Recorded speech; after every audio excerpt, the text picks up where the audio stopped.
Dear students, can you hear me? Yes, sir. So this electrophiles, my dear students, this electrophiles, this nucleophiles can donate the electron pair and thus they behave like Lewis base. And this electrophiles can easily accept electron pair and thus they behave like Lewis acids. So this is how, my dear students, we understand the various examples of Lewis acids, electrophiles and nucleophiles. Let me write a few more examples for them, my dear students. So if you write the examples, we can write the examples as, my dear students, that we have OH minus, we have Cn minus, we may have R3C minus, that is our carbonyl. So these are the ionic species. These are the ionic species.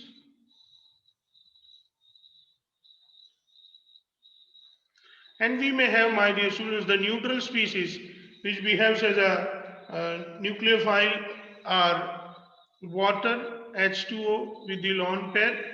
We may have R3N, that is tertiary amine. We may have secondary amine,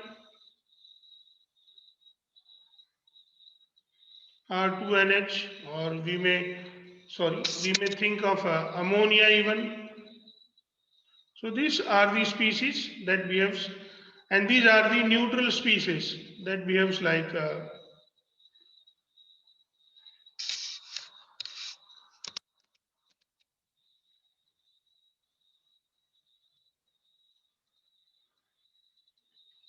same way, my dear students, we have the various examples for the electrophiles are CH3 plus or any carbocation.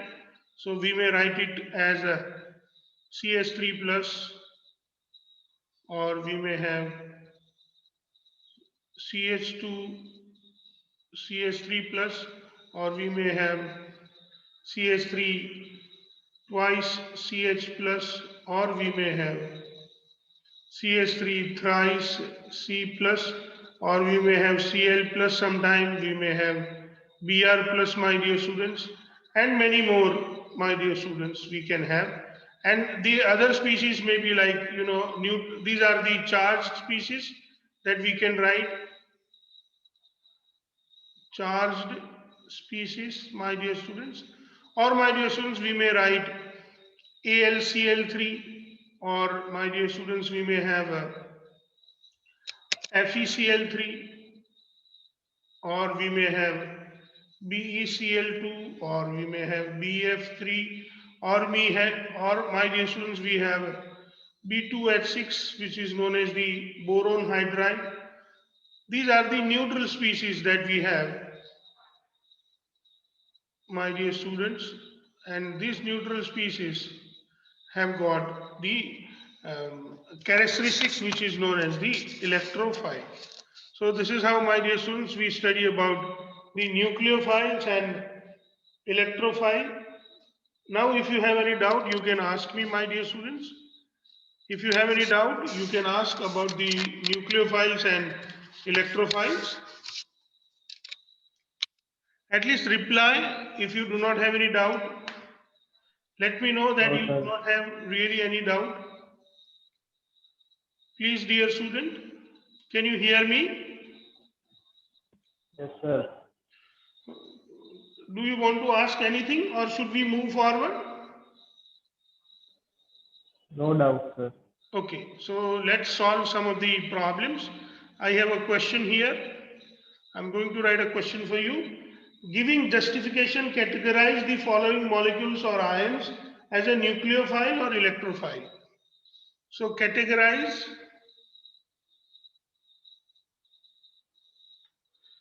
the following species. We need to categorize them as a nucleophile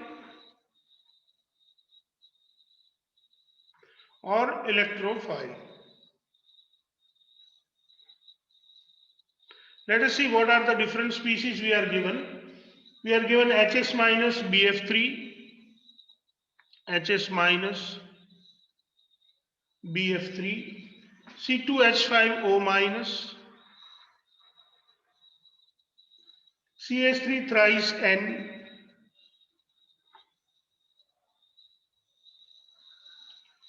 Cl plus, CH3C plus,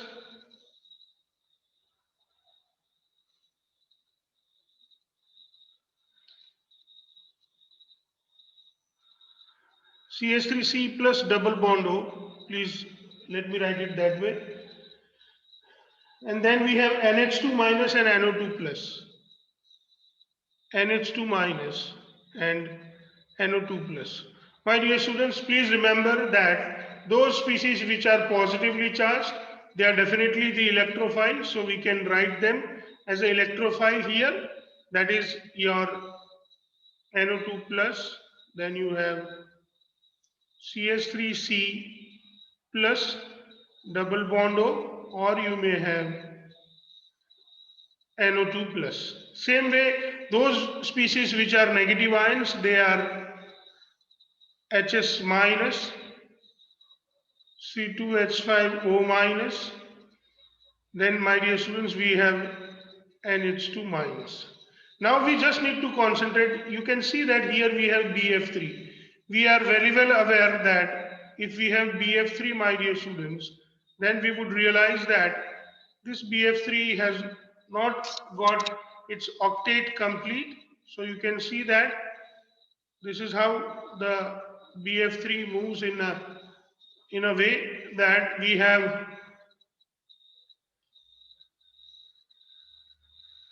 see, only 6 electrons are available with BF3, though the octet of fluorine is complete in this molecule, but still the octet of boron has not been completed, and that is why it is electron deficient.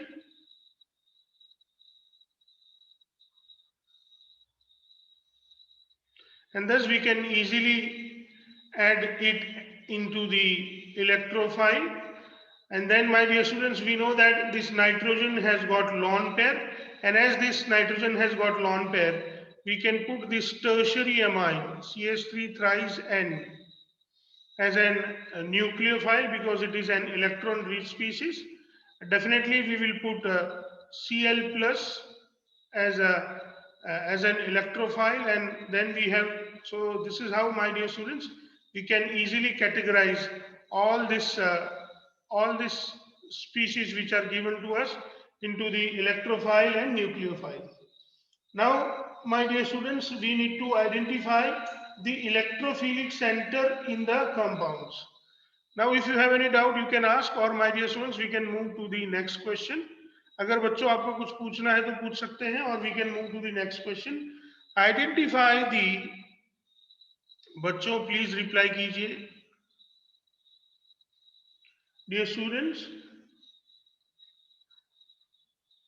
do you understand or do you want to ask something? No, sir, no doubt. Thank you, dear students.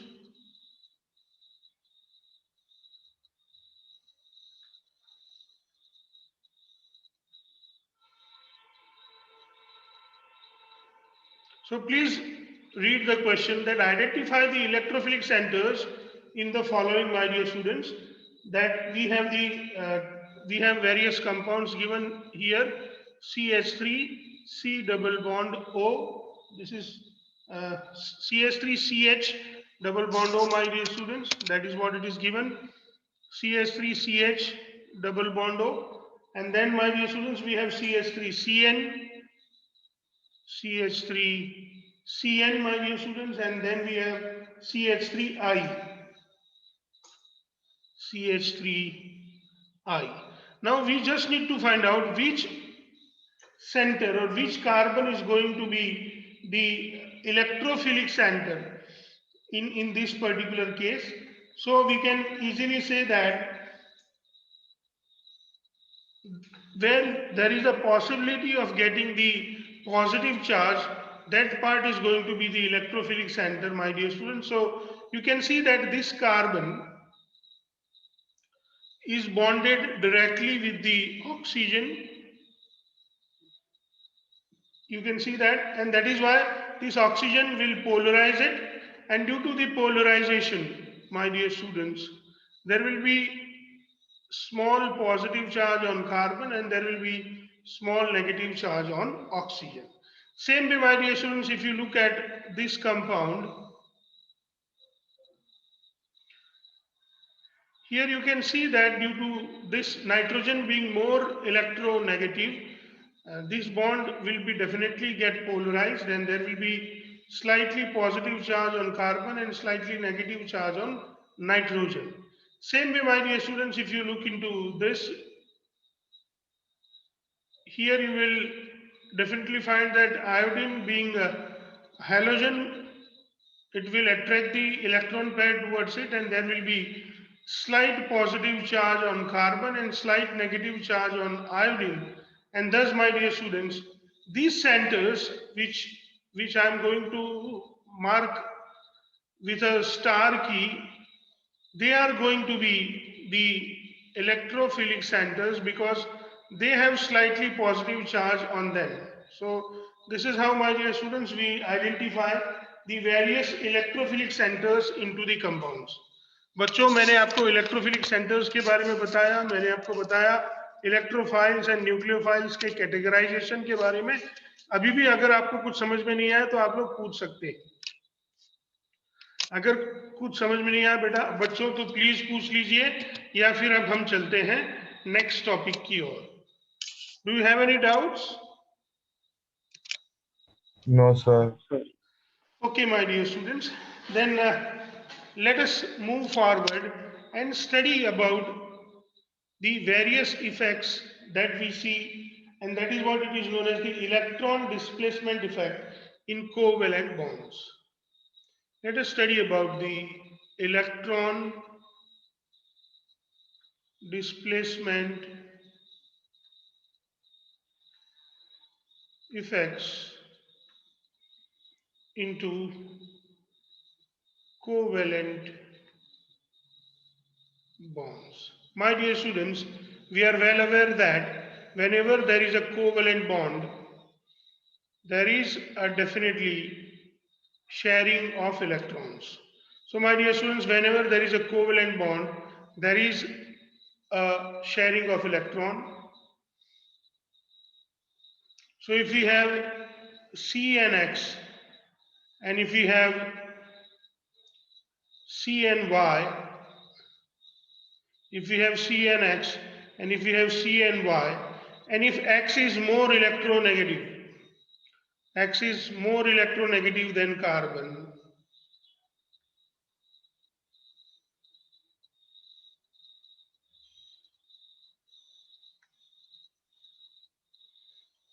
and Y is less electronegative than carbon,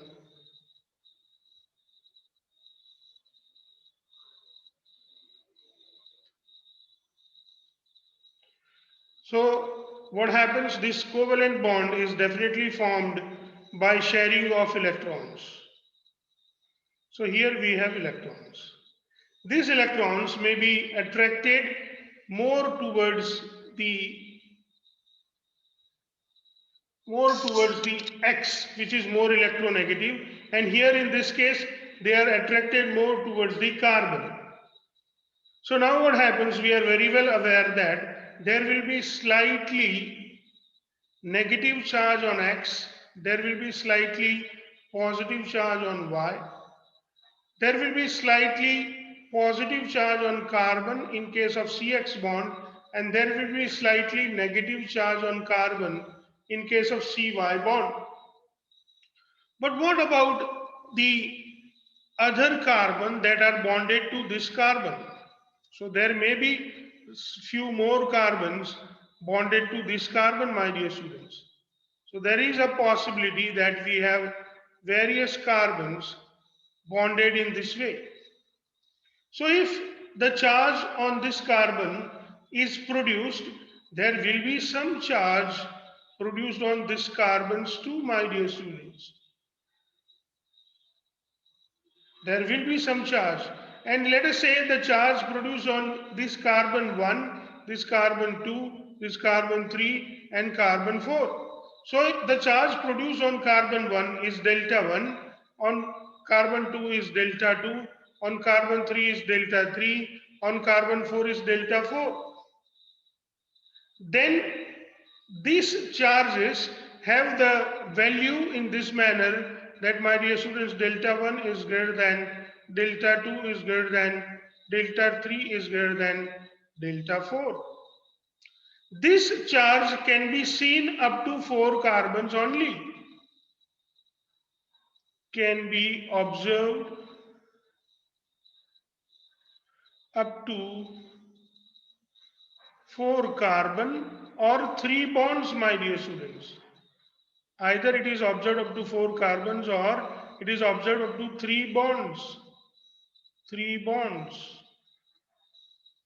And you can see that due to the formation of charge on carbon number 1, there will be some charge produced on carbon number 2, carbon number 3, carbon number 4.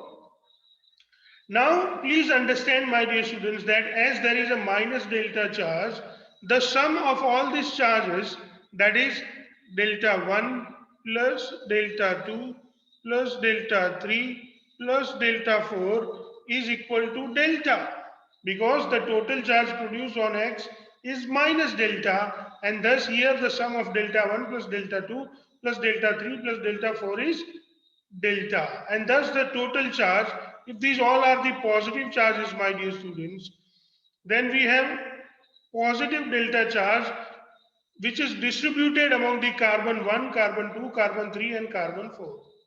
So this distribution of charges, total delta plus charge up to 4 carbon in an organic compound, is known as the inductive effect. Inductive effect. Same way, my dear students, there may be the same kind of possibility we can see here, that we may have some more carbon bonded here. These carbons which are bonded here, they will have again the negative charges. So there will be some negative charge here on carbon 1, carbon 2, carbon 3 and carbon 4. Let us say this is carbon 1, this is carbon 2, this is carbon 3, carbon 4. So let us say the charge on carbon 1 is minus delta 1, then on carbon 2 is minus delta 2, in carbon 3 it is minus delta 3, in carbon 4 it is minus delta 4. Now, my dear student, please remember that these charges minus delta 1 plus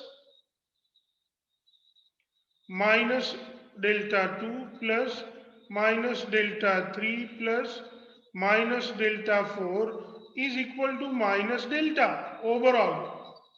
And that is why the charge on Y is plus delta.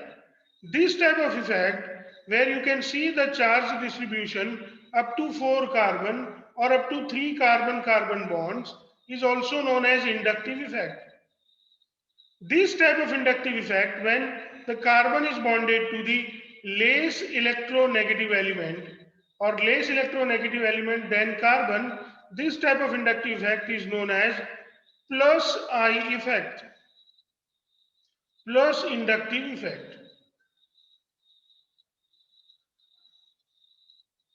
Or we simply represent it as a plus I effect, my dear students.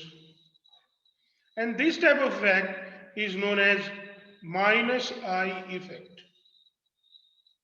Now, my dear students, if you look at X and Y in the different perspective, X and Y into the different perspective, we will come to know that this X is nothing but electron withdrawing group.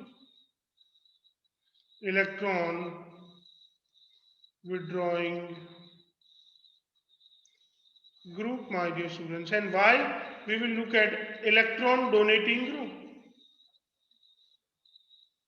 Electron donating group. So this is how, my dear students, we realize the various kinds of groups that are bonded to carbon. Dear students, can you hear me? Okay. So let me give you the examples of those groups. Yes, sir. Thank you. Those groups which are either the electron withdrawing group or electron donating group, my dear students. So let us find out that the various electron withdrawing groups are, we have NO2 plus, then we have the Cn minus,